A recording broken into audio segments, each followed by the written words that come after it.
Hi friends, welcome to my channel. இன்னைக்கு 12th Maxல Applications of Differential Calculusல exercise 7.1ல first sum தான் பார்க்க போறோம். A particle moves along a straight line in such a way that after t seconds its distance from the origin is s is equal to 2t square plus 3t meter அப்படின்னு சொல்லி கொடுத்துருக்காங்க. ரெண்டு question கொடுத்துருக்காங்க. Find the average velocity between t is equal to 3, t is equal to 6 second. Find the instantaneous velocity at t is equal to 3 and t is equal to 6 seconds அப்படின்னு ரெண்டு question கண்டுபிடிக்க சொல்லியிருக்காங்க. First வந்து நம்ம average velocity கண்டுபிடிச்சிருவோம். இங்கே என்ன function கொடுத்துருக்காங்களோ அதை எழுதிக்குவோம். s is equal to 2t squared plus 3t அப்படின்னு சொல்லி கொடுத்துருக்காங்க. இப்போ ஆவரேஜ் வெலாசிட்டி கண்டுபிடிக்க ஃபார்முலா நமக்கு தெரியணும். அப்போ ஆவரேஜ் வெலாசிட்டி ஃபார்முலா வந்து என்னன்னு கேட்டிங்கன்னா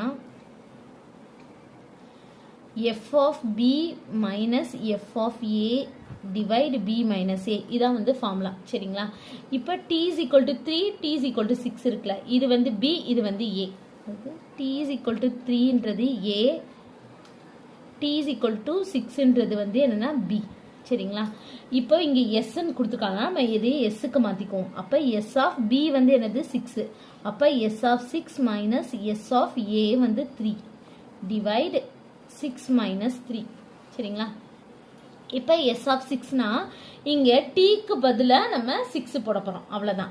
இப்போ இந்த இடத்துல டீக்கு பதிலாக 6 போட்டோம்னா என்னது 2 into 6 squared plus 3 into 6 minus அடுத்து இங்கே வந்து டீக்கு பதிலாக என்ன போட போகிறோம்னா 3 போட போகிறோம், அவ்வளோதான். டீக்கு பதிலாக 3ன்னு போட்டோம்னா 2 into 3 squared plus 3 into 3 divide 6 minus 3 3.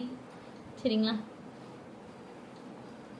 அடுத்து 2 into இது 36 into 2 72 பிளஸ் இது வந்து என்னன்னா 18 மைனஸ் பிராக்கெட் போட்டுக்கோங்க, இது 9 3 ஸ்கொயர் 9 into 2 18 பிளஸ் 9 டிவைடு 3.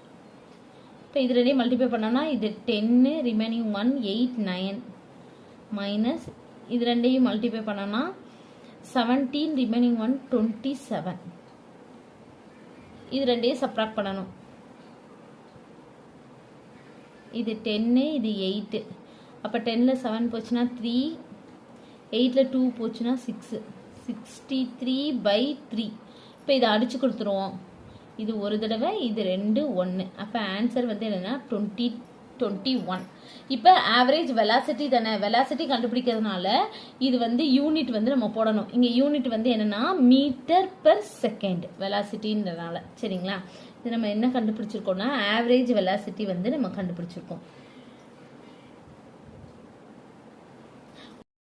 இப்போ அடுத்து நம்ம இன்ஸ்டன்டேனியஸ் வெலாசிட்டி வந்து கண்டுபிடிக்க போகிறோம். இப்போ இன்ஸ்டன்டேனியஸ் வெலாசிட்டி என்ன கொடுத்தாங்க? Find the instantaneous velocity at t is equal to 3, t is equal to 6 seconds அப்படின்னு சொல்லி கொடுத்துருக்காங்க. இப்போ நமக்கு ஃபங்க்ஷன் என்ன கொடுத்துருக்காங்களோ அது எழுதிக்குவோம். என்ன ஃபங்க்ஷன் கொடுத்துருக்காங்க? s is equal to 2t squared plus 3t அப்படின்னு சொல்லி இந்த ஃபங்க்ஷன் கொடுத்துருக்காங்க. இப்போ இது இன்ஸ்டன்டேனியஸ் வெலாசிட்டி தான் நம்ம கண்டுபிடிக்க போகிறோம். இப்போ இதை வந்து நம்ம வெலாசிட்டி கண்டுபிடிக்கிறோம். v is equal to ds by dt. இதை டிஃபரன்ஷியேட் பண்ணணும், அவ்வளோதான். இப்போ இதை டிஃபரன்ஷியேட் பண்ணால் என்ன வரும்? 2 into x power n, n into x power n minus 1. அப்போ 2 into t plus x differentiate பண்ணால் 1. அதே மாதிரி தான் t டிஃபரன்ஷியேட் பண்ணால் 1. அப்போ 3. சரிங்களா? அப்போ என்ன வரும்? v is equal to 4t plus 3. இதுதான் வந்து நம்ம இன்ஸ்டன்டேனியஸ் வெலாசிட்டி வந்து நம்ம கண்டுபிடிச்சிட்டோம். சரிங்களா? இதில் t is equal to 3, t is equal to 6 நம்ம சப்ஸ்டிட்யூட் பண்ண போகிறோம், அவ்வளோதான். இப்போ t is equal to 3 அப்படின்னா v is equal to 4 into 3 plus 3. அப்போ 12 plus 3 15. அடுத்து v is equal to t is equal to 6ன்னு சப்ஸ்டிட்யூட் பண்ண போகிறோம். அப்போ 4 into 6 plus 3 24 plus 3 27. இப்போ இதுக்கு வெலாசிட்டினால யூனிட் வந்து என்னன்னா மீட்டர் பெர் செகண்ட் தான், இதுக்கும் மீட்டர் பெர் செகண்ட் தான், அவ்வளோதான். இப்போ ஆவரேஜ் வெலாசிட்டினா இந்த மாதிரி ஃபார்முலாவில் போட்டு கண்டுபிடிக்கணும். இன்ஸ்டன்டேனியஸ் வெலாசிட்டினா இதை டிஃபரன்ஷியேட் பண்ணி அதுக்கு டி வந்து சப்ஸ்டிட்யூட் பண்ணி இதை கண்டுபிடிக்கணும், அவ்வளோதான் இந்த சம். தேங்க்யூ.